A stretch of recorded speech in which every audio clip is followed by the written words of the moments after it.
This is the short version of the video on how to train grip strength and finger structural stability. My name is Dr. Björn Alber. I'm a MD in sports medicine and a Master of Science in sports physiology. More of that background and a more thorough explanation on this concept you will find in the full video in the same place. This is a short version for those of you who knows most of it already and just wanted to get down to the business.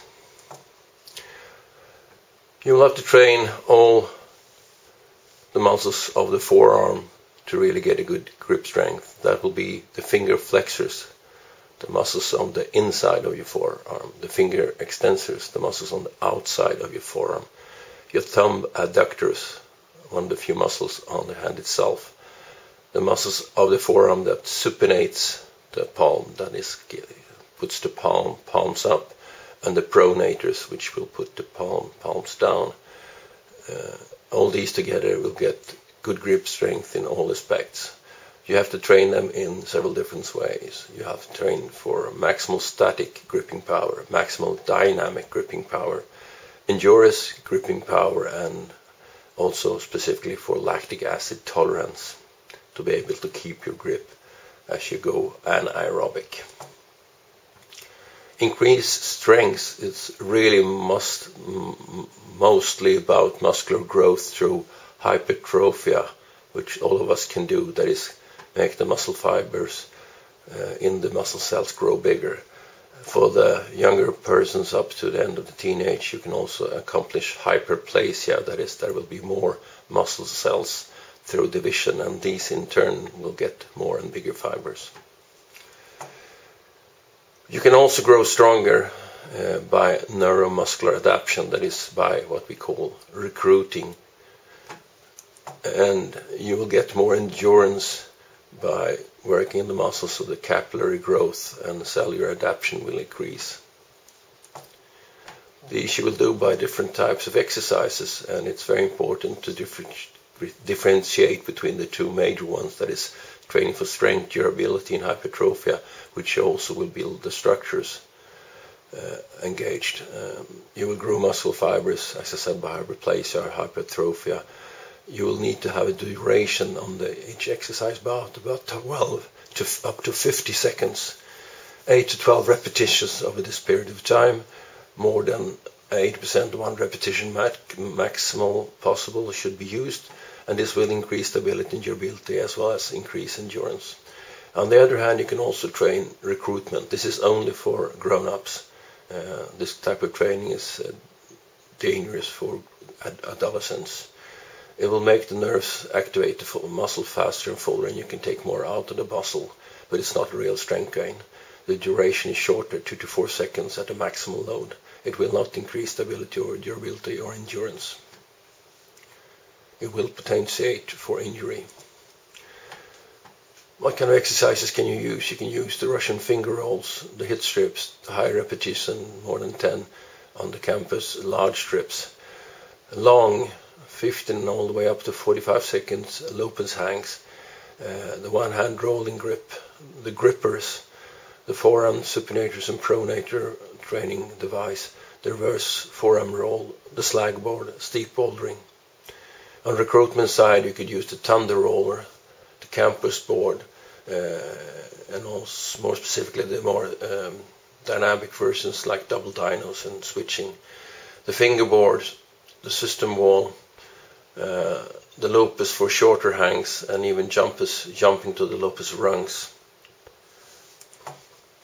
But remember, to keep this getting productive, you must differentiate between the muscle fibers you're engaging. The slow muscle fibers engage slowly and keep on burning, but giving no real strength, no real power. The other type of muscle fiber, the fast twitch, is in two different versions, the fast fatigable resistant and the fast fatigable, both of which will increase the output of power, and the more power, the shorter time they will be active. But remember, if the tension is not high enough in your exercise, you will not develop the powerful fast twitch fiber. as is seen in the diagram down here. At a 50% intensity load, only the slow twitch fiber is engaged. Going up from 60 through 80, you will engage the fast twitch fatigue resistant, and going up all the way above 80 and up to 100% of intensity, you will finally engage the fast twitch, fast fatigable. You want to get a stable grip without injury, so you need to start with reverse curls that will activate muscles that are bending in the elbow and assisting in the grip, apart from the biceps, which is mainly trained when you reverse the grip. That is an open hand grip with palms up. So start with the reverse grip with palms down, and you will engage these muscles. Go on with Russian finger rolls, in which you try to do at least your body weight and even try to accomplish the double body weight. Very good for youth and accomplished climbers is the hit strips by Eric Hurst, produced by Nitros, in which you walk up and down with at least 6 movements for each hand in each grip, that is pinch grip. The 2-finger teams, the 3 different variants there are, and the crimps, and in this case the crimps are supported for an open hand crimp with a support so the tendons are not so overstrained. So this is a very good way to increase the real strength in your grip for climbing. The elite climber might not need to use it. They most of the time have already accomplished doing it feet off and even with increased extra weight. Go on to grippers. I prefer to use what is called the Captain Crush grippers, which are graded, so you know what you're working, that you actually have a progression.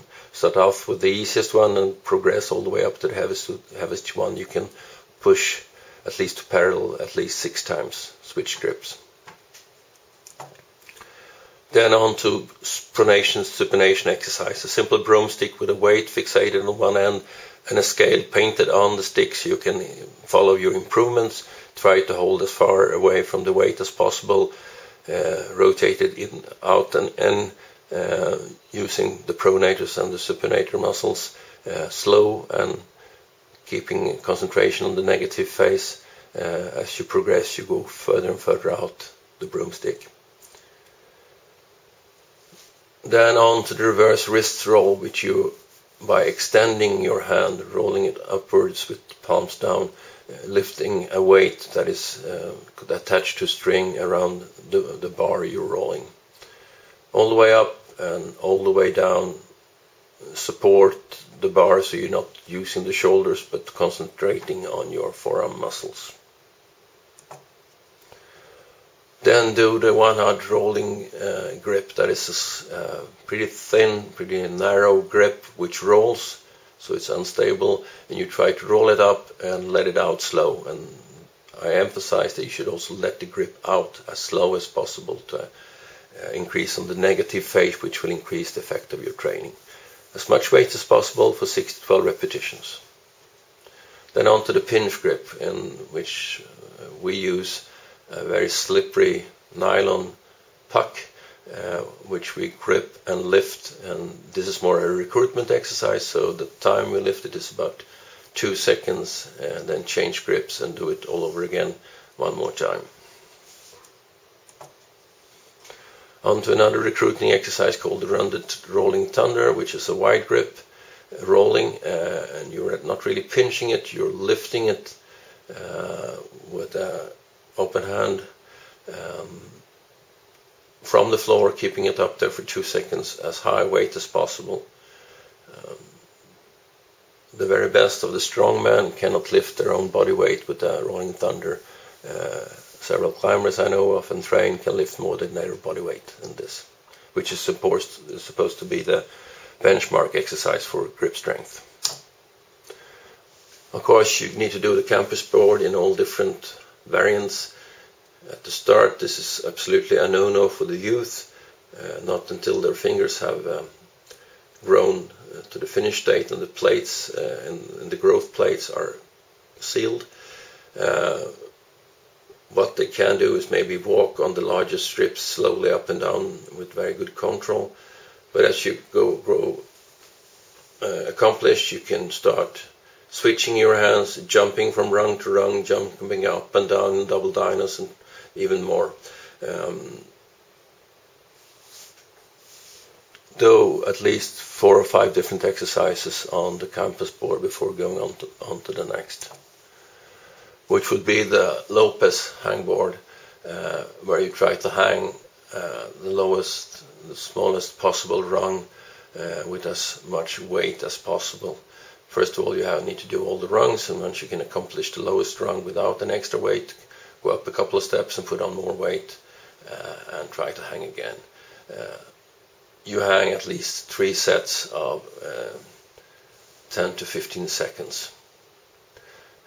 At the end of the exercise, you can do a full-time hang without extra weight and try to go for as much time as possible. Or you can switch over to the hang on the slag board, which will do the same. Hang for as long time as possible, working your capillarization and lactic acid tolerance as much as possible at the end of this exercise. When you're fully warmed up, and you should be, you can do the jumping to the Lopez rungs. That is, you start up low and jump up to the highest rung, and then to the next to the highest rung, and so forth as you hit the lowest one, and then up again. This is quite a hard exercise, at least to go to the lower rungs, and you should be stable and injury-free. Try it. Most climbers fail to recognize that if you don't train your fingers individually, you will never be really strong on pockets and monos. So the crusher fingerboard from Great Britain is a good way to train this, and of course you should train it in all different variants. That is, you hang with 4 fingers, 3 fingers, 2 fingers and 1 finger in all the different combinations there is. If you're accomplished, you can do this without feet in all combinations, but for the not so accomplished, they will have to deduct from the weight by putting up a foot or something when doing the more difficult exercises. The elite climber can probably put on weight extra in doing this. So some program suggestions. The youth should do a thorough warm-up, easy vertical boulder, rope climb, grippers, shins, slow and, if possible, weighted, Russian finger curls, hit strips, full set of pinches, 2 finger pairs, open crimson, full hand, and slagboard hangs, static, then stretch. The accomplished climber can put on some more exercises. After the thorough warm-up, easy vertical boulder and rope climb, do the grippist, put in some shoulder rotations, the reverse curls, the shins, if possible the one arm, maybe assisted, the Russian finger curls, the pronation supination exercise, the extensor roller, the one hand rolling grip, maximal load at 6 to 10 repetitions, going over to the rolling thunder, recruiting exercise with a maximal weight and a 2-second lift. If you do hit strips, still do them weighted and controlled, up and down, full set, and then onto the campus board, up and down on the smallest rung, Lopez max hang, slagboard max hang, and finish off with front lever and stretch. The elite climber still warming up, otherwise the injury risk will be too great and the effect of this training will be wasted. Easy vertical boulder, rope climb, then onto the grippers, the reverse curl as heavy as possible, the Russian finger curl, since you really go for a lot more than body weight here.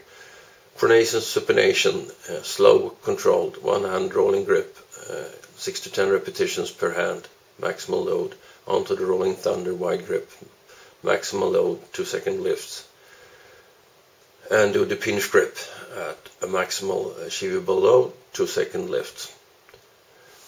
Onto the campus board, which we will do a full exercise on, up and down on the smallest rung, uneven up and down, switching, dinos, double dinos, 1, 2, 3, 4, 5 rungs. Lopez, either maximal load hanging 3 times 10 seconds, or do it for duration of time up to 45 seconds on the smallest possible rung. Go on to with the Lopez jump to rung, then to the crusher fingerboard, and finish off with slag board, maximal hang for time.